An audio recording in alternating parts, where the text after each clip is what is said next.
من غير اي رغي كتير تعالي نخش على الوصفه على طول. الوصفه ام جنيه ازاي؟ انتي بتقولي انها بجنيه.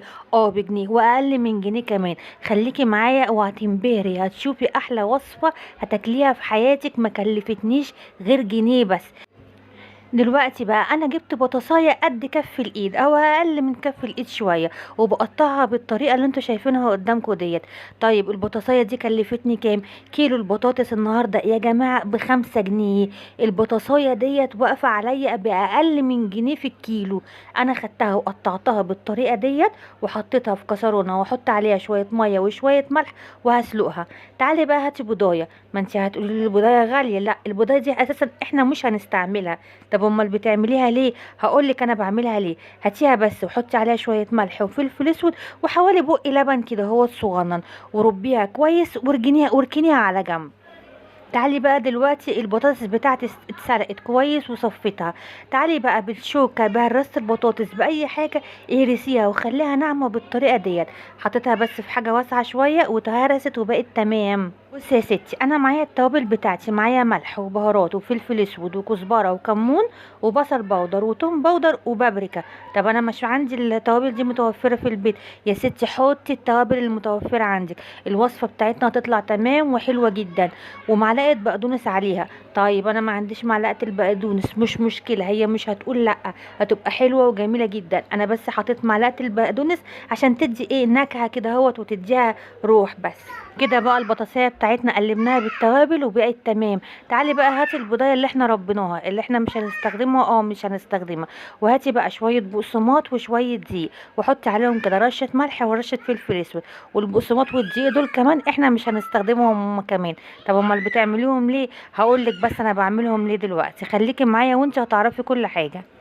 كده بقى كله بقى تمام معايا. هاتي بقى البطاطس بتاعتك واعمليها قرص كده هو بالطريقه ديت، بنفس الطريقه دي كده بالظبط، وحطيها في الدقيق اللي احنا مش هنستخدمه. طب ايه الكلام اللي انت بتقوليه دوت؟ هقولك على كل حاجه دلوقتي. حطيها في الدقيق كده اهوت وانزلي بيها في البيض بالطريقه ديت، ومن البيض خديها على طول على البقسماط ولفيها برضو كده اهوت. وعايزه اوريك السمك بتاعها يبقى قد ايه. بصي السمك بتاعها يبقى بنفس الطريقه دي كده بالظبط، هو السمك ده حلو جدا. هاتي بقى بقيه البطاطس بتاعتك وبنفس الطريقه قرصيها بالطريقه دي كده بالظبط. انا بقى عايزه اقولك على حاجتين مهمين جدا دلوقتي. اول حاجه انا عايزه اوريكي البطاطسايه ديت طلعت لنا كميه اقراص قد ايه وتكفي كام فرد. هوريها لك في اخر الفيديو هتنبهري. وعايزه اوريكي بقى البقسماط والدقيق والبضايه اللي احنا كنا حاطينهم في الاول هنشيلهم دلوقتي زي ما هم. احنا كده هو خلصنا البطاطس بتاعتنا، ادي اخر قرص هو حطيناه في الدقيق. وهوريكي دلوقتي ان انا هشيل اطباق البقسماط والبيضه وكل حاجه زي ما هي زي ما حطيتها في الاول. يعني انا يا جماعه ما استخدمتش غير يعني حوالي اقل من معلقتين بقسماط ومعلقتين دقيق، والبضايه زي ما هي. هوريها لكم دلوقتي وهوريكم كمان كميه البطاطس قد ايه.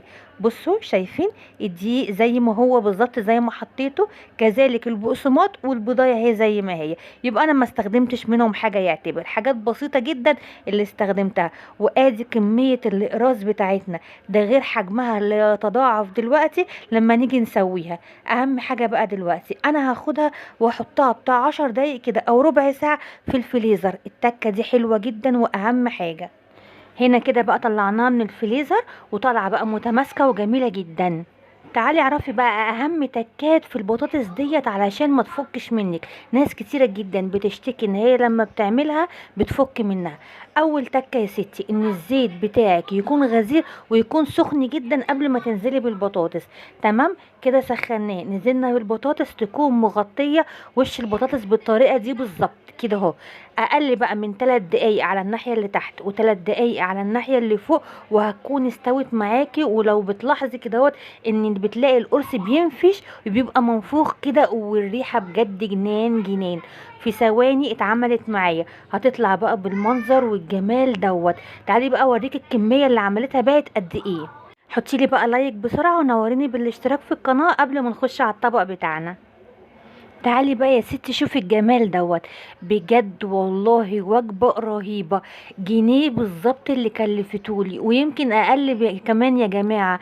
كيلو البطاطس بيدي كتير جدا. البطاطساية اللي انا عملتها لو تلاحظوا كانت اقل من كف الايد. ده غير بقى طعمها بجد خطير، يعني انا حرفيا ولادي بيحبوا ان هم يطلبوها مني كل يوم كمان. انا بقى ساعات بعملها وجبة فطار، ساعات بعملها وجبة غدا، هي تنفع في كل الوجبات.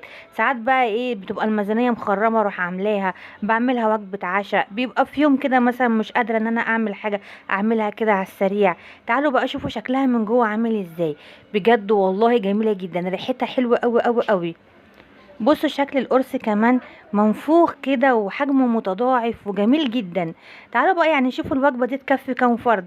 تكفي فردين، تكفي 3 افراد بالقليل قوي وتشبع كمان، يعني حلو قوي. لايك بقى يا جماعة، ونورينا بالاشتراك في القناة وفعلي زر الجرس عشان توصلك كل يوم وصفاتنا الاقتصادية اللي احنا بنعملها وافكار لوجبات على قد الايد. مع السلامة.